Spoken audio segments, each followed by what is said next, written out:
কবিতার নাম রক্তে ভেজা মাটি।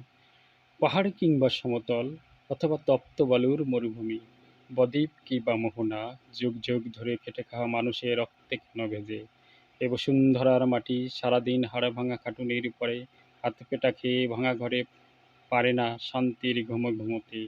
কখন যেন কারা আসে রাতের অন্ধকারে শেষ আশ্রয়টুকু আগুনে দেয় পুড়িয়ে। টিভির পর্দায় যায় দেখা গাঙ্গেয় বদ্বীপ সমভূমির এই অবস্থা। রোষের আগুনে জ্বলছে দেশটা, কোলের শিশুকে কি খাওয়াবো সকালে, নাই তার কোনো ব্যবস্থা। রোষের আগুনের চিত্রটা দেখছে সারা দেশটা, দুধের শিশু কি খাবে ঘুম থেকে উঠে, বুবা কান্নায় মায়ের বুক ফাটে। রক্তে ভেজা মৃত মানুষের দেহ দেখে স্বজনহারা মানুষের কান্নায় চারপাশের আকাশটা ভারী হয়ে ওঠে।